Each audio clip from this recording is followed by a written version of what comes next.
Summer routines live or die by how easy they are. And honestly, if something takes too much effort, I'm out. That's why Groons is my go-to. It's my one daily pack of gummies covering my greens, vitamins, and minerals. Plus, it has 6 grams of prebiotic fiber, which is more than 2 cups of broccoli. No mixing powders, no giant pills, no hassle. I just rip open the pack and I'm done. They taste good and they make it easy to stay on top of my health, even when life gets busy. Save up to 52% with the code PODCAST at Groons.co. That's code PODCAST at GRUNS.co.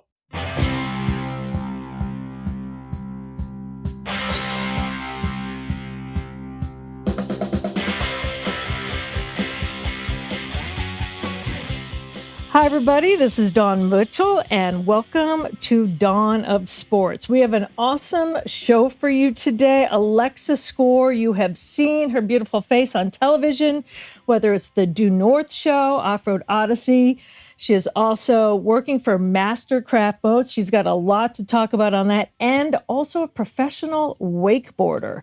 And she's also overcome some tremendous things in her life that only a strong female can. You know, I like to highlight strong women. So without further ado, we will be coming up with Alexa Score.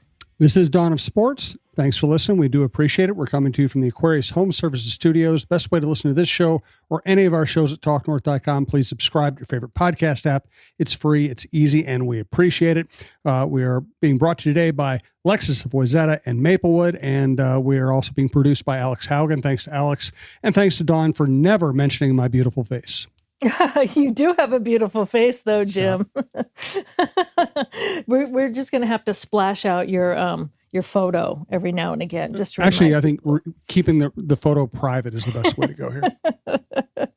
Well, we have Alexa Score joining us today. Alexa, thanks so much for joining us. I just adore you. I know you're going to be on our Fox 9, our unscripted show coming up soon in a couple of weeks, but I'm so happy that you can join us here. We have so much to talk about. How's your day going? My day is great. You know, the sun is shining and here for another sunny summer Minnesota day. I know, and we are so happy to have you in Minnesota. I know you're a Minnesota native, born and raised in Spicer, but whenever I look up and I'm looking on social media or on TV, you're all over the globe. So you must be one tired woman, jet setting all over the place, but you always look like you're having fun. How do you keep it up? Yeah, I would say that's very accurate. Tired, but having fun at all times. It takes a pretty serious attention to detail to manage kind of my schedule because I'm working for all different, companies and brands and trying to piece it all together. I spend about half my year on the road, but it's not really a consistent schedule. It's kind of all over the place, but certainly try to have fun despite the chaos. And what I love about you, you and I first met years ago when you were doing some TV things for the Vikings. Congrats that you've even launched that into a whole nother career, which is, I know it is so hard to do, but you just keep going and have amazing things like Due North, or if it's Off-Road Odyssey, you're doing daredevil things too, that I'm like, wow, have you ever done that? How do you just kind of keep finding ways to open up the adventure, should I say? Like, you're willing to try anything, aren't you? I absolutely am. And I would say, to get to where my career is now, you have to say yes to a lot of things, right? Yeah. You have to take the opportunities as they come. And sometimes it's not exactly what you expected you'd be doing, but, being open and staying curious. Being open to new things, being open to, like I just said, doing things that maybe you didn't think that you would be doing. Maybe you're not working in the exact industry or like in the exact industry that you would like to be in, but it seems to all come full circle. And if you just keep persistent and working hard, you tend to get to a place where you wanted to be, for sure. The path is not linear, so to speak, but as long as you just keep taking like the next step, and trying to enjoy every opportunity that comes your way, like that's been a huge benefit to me. Well, if people don't know, when you were younger, you loved anything in the water and you became a professional wakeboarder, which is crazy. But you were also whether it was water skiing, anything on the water. You can ski just almost like building pyramids and all that acrobatic stuff.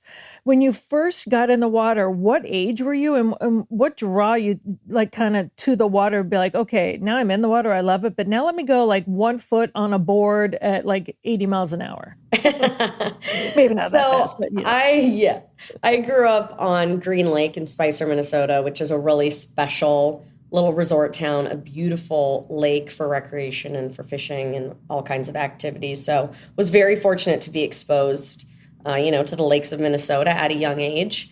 We had a ski team in our little hometown. It's called the Little Crow Water Ski Team, and they were world renowned.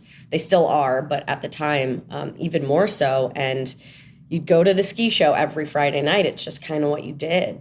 It's a town of 1,000 people, and 4,000 people would show up for the show. Wow. It's just like a very unique, special thing to have, especially in a small town. So for whatever reason, I wanted to be on the ski team. My parents weren't into it. My sister wasn't into it, but I was like, I want to do that. I want to go to the top of the pyramid. I want to be a part of this. So when I was 9, I joined the Little Crow ski team and was, fully in. They were putting me on top of world record pyramids. I was taking hard falls. I was doing all kinds of stuff in the ski show. And really that ski team became my family. And, it was a part of life. You're practicing multiple nights a week in the summer and then shows, and you're traveling for tournaments and things. So I owe a lot of my water sports success to the Little Crow ski team in New London, Minnesota. And then, when I was 13-ish years old, my older sister, Tiff, came home from college one summer, and her buddies were wakeboarding. And I was a little sister who wanted to do everything that her older sister was doing. So I had to be wakeboarding as well. I had to learn how to do this. So really it was my sister Tiff who got me more into the wakeboarding specifically. But it was just a combination of things, like I said, coming from such a unique place that is Spicer. Even though it's a small town, there were a lot of cool opportunities. And Alexa, I know at a young age, you found out that you had a rare form of leukemia. First of all, if you don't mind talking, I know it's such a touchy subject and I don't want to bring you back to a dark place, but how did you first find out? What was the symptoms? And that's so hard when you're so young to have to deal with that. Yeah. When I was 16, that summer, I started experiencing severe bone pain. So, I had described the pain to just a few people. I was an incredibly active kid, and I didn't really complain much. I had broken bones. I had lots of injuries from gymnastics, and I just wasn't one to complain. But the bone pain was kind of debilitating. When I started telling people about it, people's first question, what is bone pain? How do you know it's inside your bones? And I had told multiple people, it feels like my bones are sick. It felt like growing pains. I had growing pains as a child, in my shins, but this pain was in my elbows and in my hips and in my knees. I grew up with my dad, and God bless him. He's, wasn't the most sympathetic guy. So, a lot of people in my life are, well, you're so active. It's probably from tennis or gymnastics or whatnot and what have you. Right, you're just sore or something like that, right? Exactly. And my intuition told me it was something else because it was such a unique pain. So I actually ended up going, my dad said, let's wait it out till Thanksgiving. And so we did. And this had, a few months had gone by, and I went and saw a doctor, and this doctor told me to go to physical therapy. It's just from sports. And I was really discouraged at that time because I felt like no one was like truly listening to me. And I probably wasn't the best at communicating at that age either. But I had actually a week later ended up having an accident that required stitches in my forehead. And when I went to get the stitches removed, my mom, who lived in Minneapolis, came with me. And she said, we're asking the ER doctor about your bone pain. I don't care what anyone says. We got to get to the bottom of this. And so when I went to get my stitches removed, we did ask the ER doctor about the pain. And he told me that I was having muscle spasms. And, Oh, my I kind of snapped. And it kind of looked like your classic, 16-year-old with an attitude problem. But I was just so fed up and again, discouraged because I just didn't think that was what was wrong. And my mom insisted hey, can we please just do a simple blood panel? That's all I ask of you. We'll get out of your hair. And he did. And sure enough, he called me at midnight and told me I had to come in the next day, first thing. And from there, I was sent to St. Paul Children's Hospital. And then I found out that I had chronic myeloid leukemia. But it wasn't, it was very chance that I had that accident and needed the stitches in my forehead. Otherwise, I don't know what would have happened because I had already been told by, a doctor that there was nothing wrong with me, essentially. So I got very lucky in that sense, and lucky that my mom was there advocating for me as well. And what has that taught you too about now being an advocate for yourself and telling other people, you have to be your own health advocate. If you said you just knew something was wrong, like it wasn't your typical pain. You probably learned a lot from that. Absolutely. I have just completely taken control of my health journey, and that's what I encourage others to do. Obviously, we have to listen to what the professionals have to say, but as long as you are truly in touch with your body and you know yourself well, I think that we have to listen to our gut and we have to listen to ourselves. And so not taking the first opinion if you don't feel comfortable with it is super important. And, I'm glad, like I said, that my mom was there during that appointment because it would have been the second doctor who just kind of brushed off this bone pain. And, her just asking for a simple blood panel probably saved my life or close to it. So taking control of your health, but also educating yourself on your health, as well. For me, I've become an expert in my cancer, chronic myeloid leukemia, and you really have to so that you can advocate for yourself and be up to date on what's going on inside your body and what's out there treatment-wise. And I think it's a great lesson for everyone to be your own advocate when it comes to your health, but especially so when it comes to women. And we're hearing more and more about this from the medical community, that women are often not listened to as much as they should be. And, it's kind of, oh, well, it's just that. Or, oh, and sometimes we women do it to ourselves.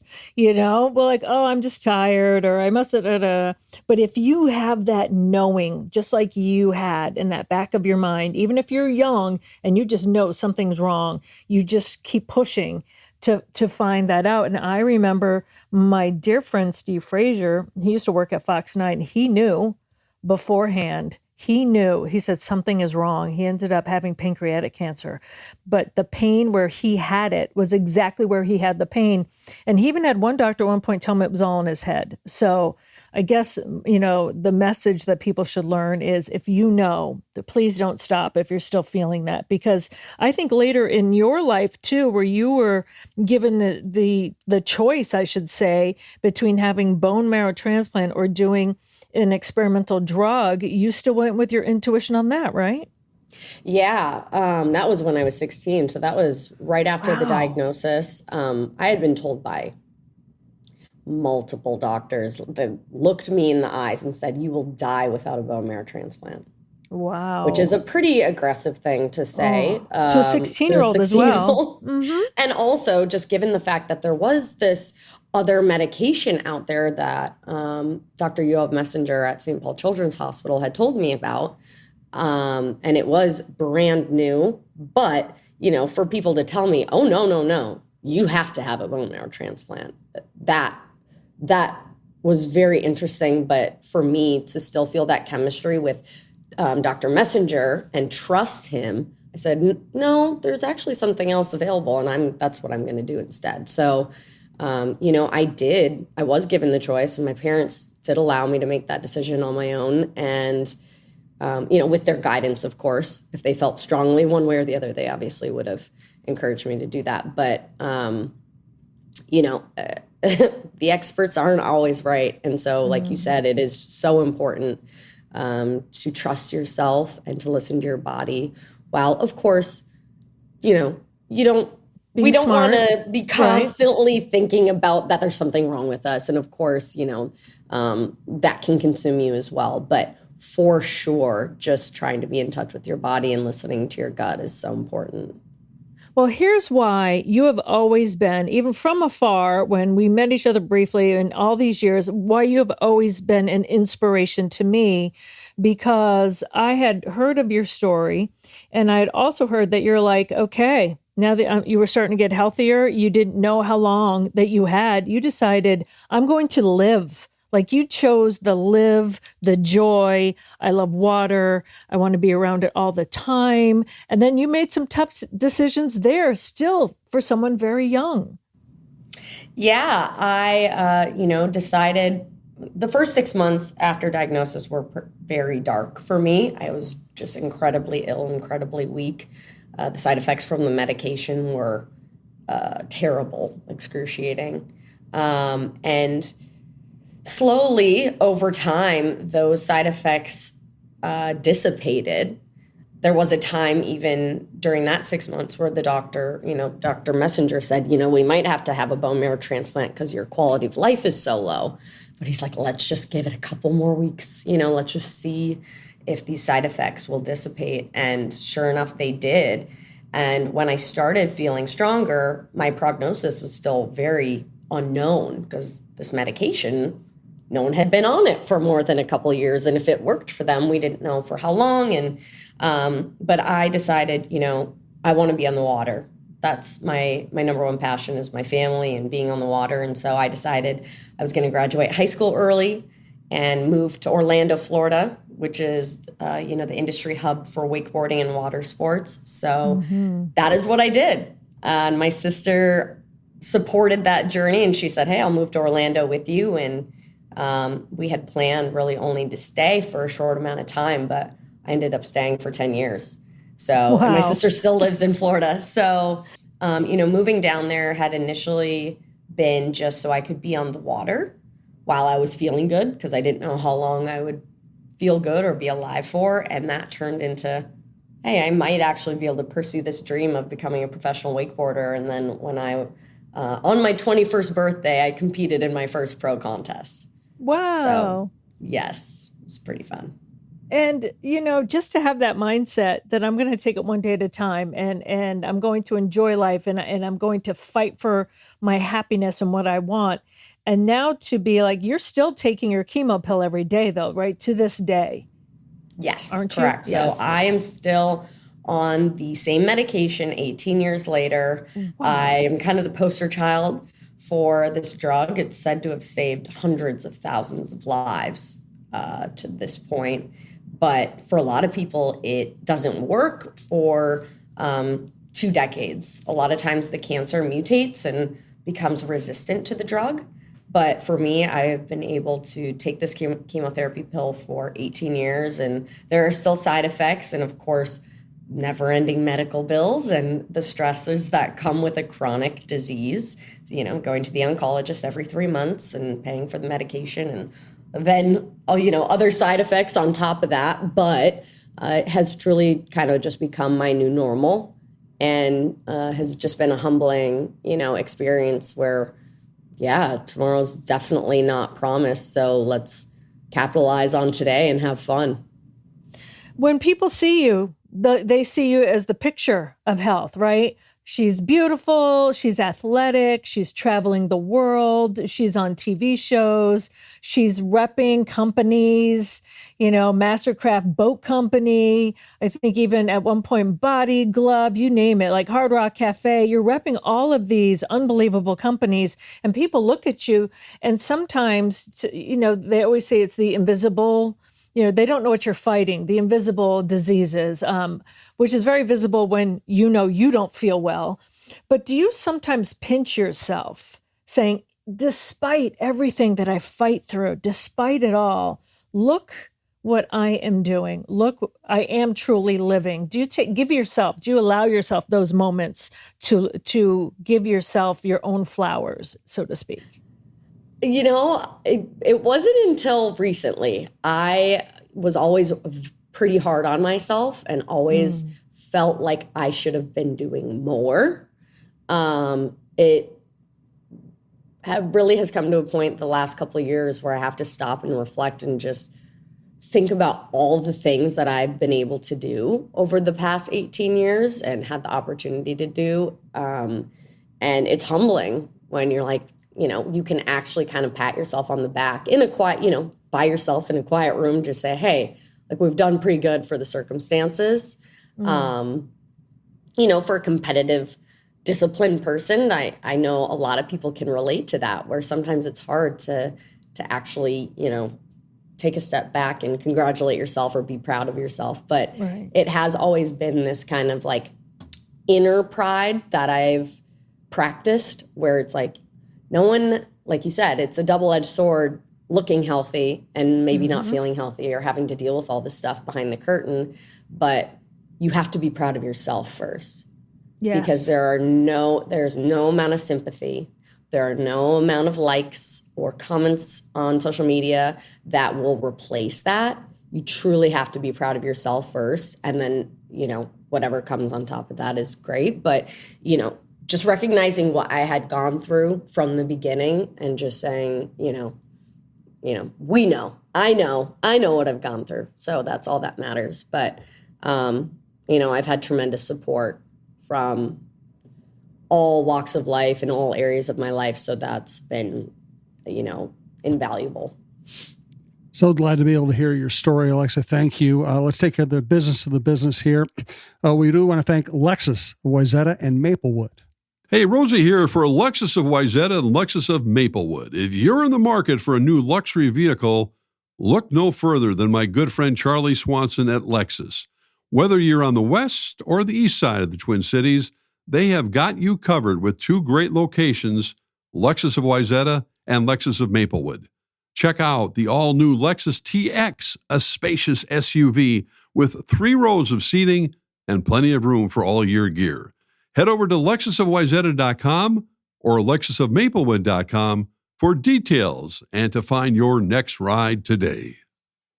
Also love to be associated with a great Minnesota company, Minnesota Masonic Charities.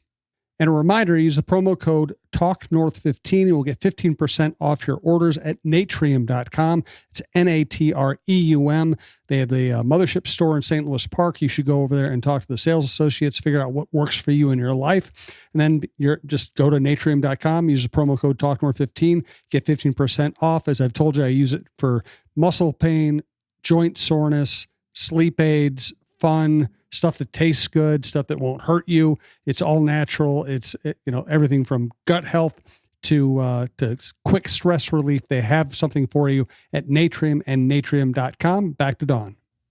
All right. Thank you, Jim. Well, if you've been listening, we're here with Alexa Score, TV personality, athlete, just an ambassador for many, many brands, just an inspiration to me, just for not only knowing her story and hearing it now, but also getting to know the person that Alexa is. So Alexa, let's come into today where you're still working with Mastercraft boats. And I just see you gallivanting around the country, sometimes the world. And I know it's work, but it's also fun.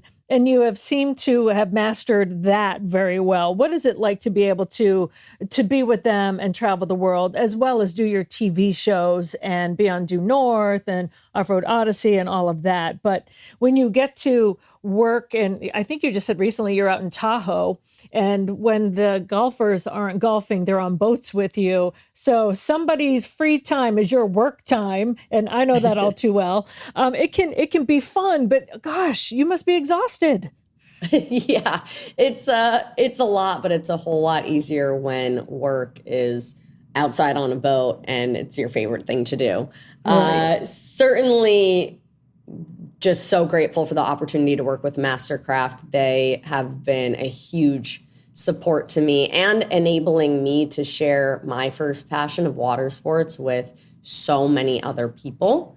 Mastercraft built the first wake boat, and they've been in the water sports industry since the very beginning. And they truly, from the inside of the organization, live and breathe water sports. But their first priority is, allowing family and friends to make memories. They're not building boats, they're building memories. And that's really their priority. And they put their money where their mouth is when it comes to that. We have a number of campaigns going on right now that display that. We have our Surf to Save Lives campaign, which is a partnership with St. Jude.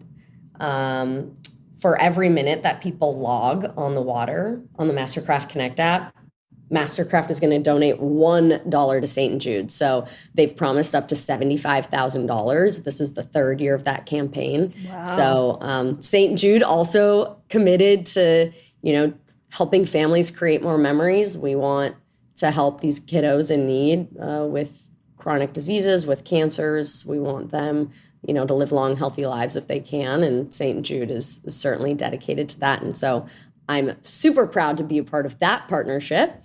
And then we have the Let Her Rip campaign through Mastercraft. Yes, I love this one. So Mastercraft is hosting 7 stops this summer across the country. And it's a day when we invite women of all ages, all skill levels to come out and just have a day on the water. So you can learn how to surf. If you already know, you can just take a set. You can learn how to drive the boat in a really welcoming and non-intimidating environment. So Mastercraft is dedicated to, getting women on the water and helping them feel comfortable both behind the boat and behind the wheel. So like I said, Mastercraft is just really doing great things in communities, and it's so humbling to be a part of this company and what they stand for.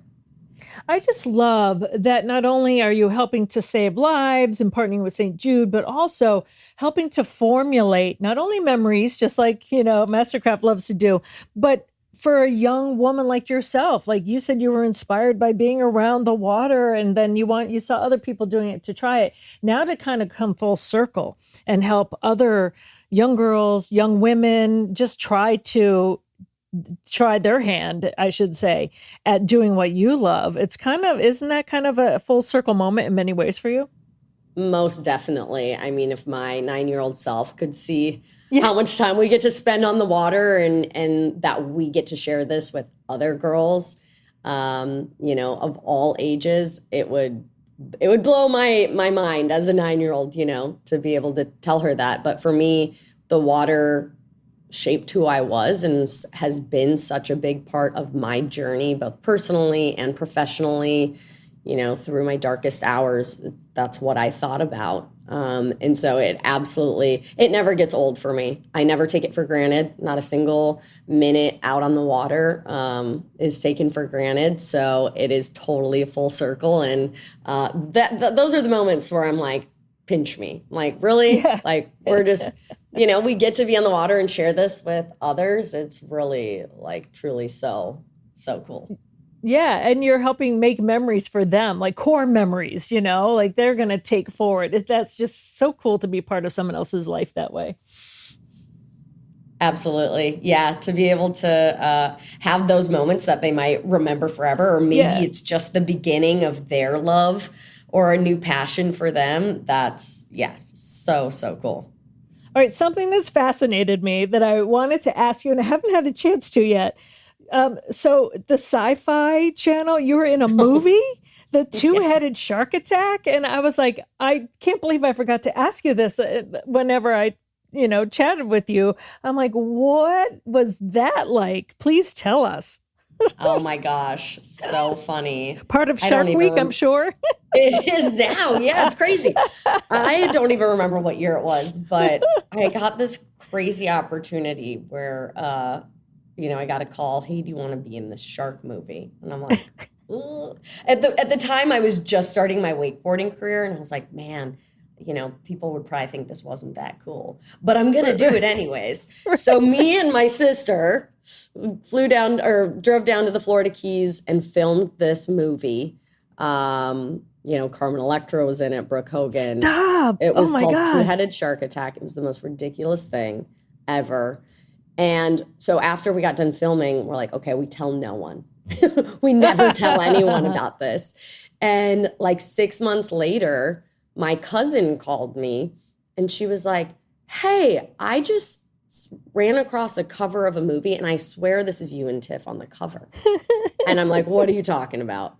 And sure enough, the movie was made and they put us on the cover and now it still airs. Yeah, every Shark Week. It's on Sci-Fi regularly. So it's just the silliest, funniest Of course thing, you're on the cover.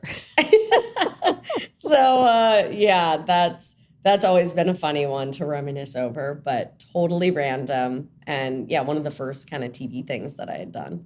I'm going to have to get your autograph from my wife. My wife is a former scuba instructor. She loves sharks. She thinks they're misunderstood.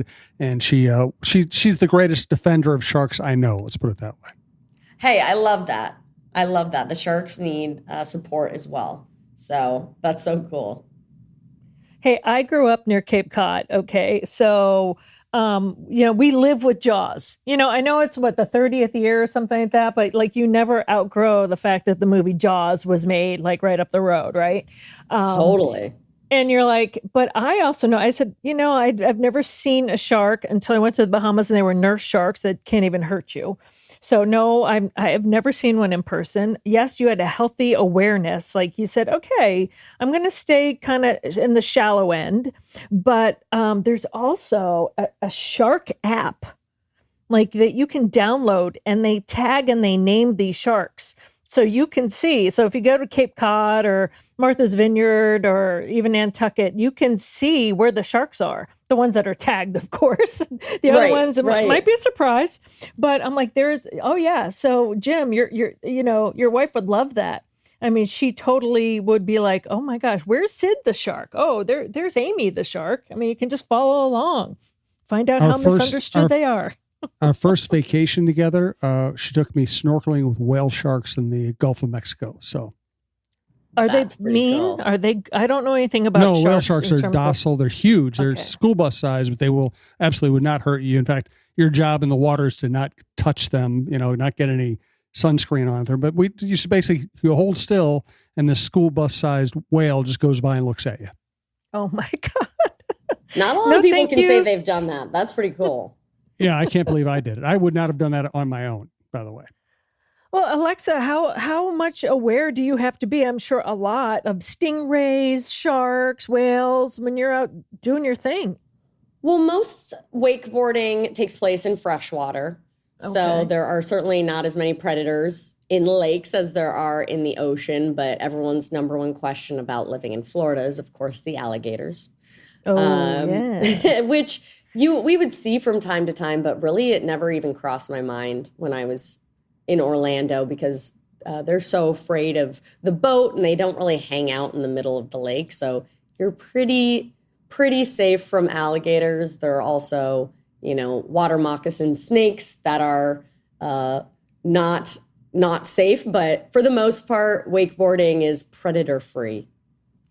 Well, you're so good, you never fall. So, I mean, you're good. They'd have to like jump up like a salmon and attack you to try to catch you anyway. So, well, yeah, that's true. That's true. What has been the most exciting, fun thing you feel like you have you've done? It could be lately, because you're always going somewhere. Like you must have a really good calendar book. Alex and our producer, were just talking about how you got to keep things straight. Like, okay, I'm going to be off-roading here. I'm going to be in the water over here. But for you personally, what has been like the coolest, most fun thing that you've done? Oh, there are countless adventures, for Off-Road Odyssey. I've been to 30 plus states. And for those adventures, you're going to the most beautiful place, right? You're going to the dunes, or you're going to a mountaintop, or your oceanside, the most beautiful places in the world. And wakeboarding has also brought me around the world. I had an extraordinary trip in the Philippines for wakeboarding, which was really life-changing for me early on. That was one of my first international trips.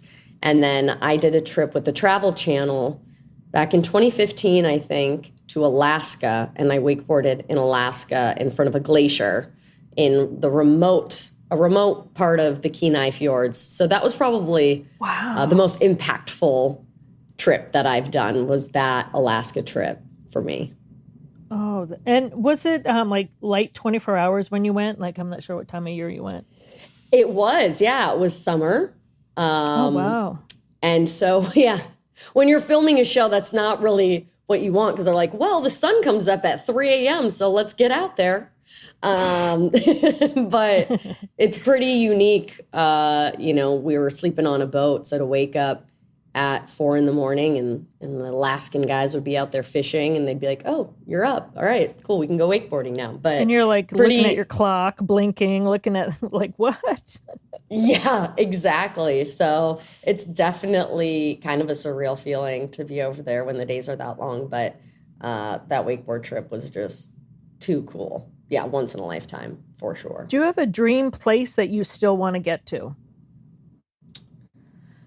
My favorite part of the world is the Mediterranean. So I spend, if I travel for pleasure, I usually go to the south of Spain. I love it there. I've never been to Greece, so I'd love to go to the Greek islands. I've always been drawn there.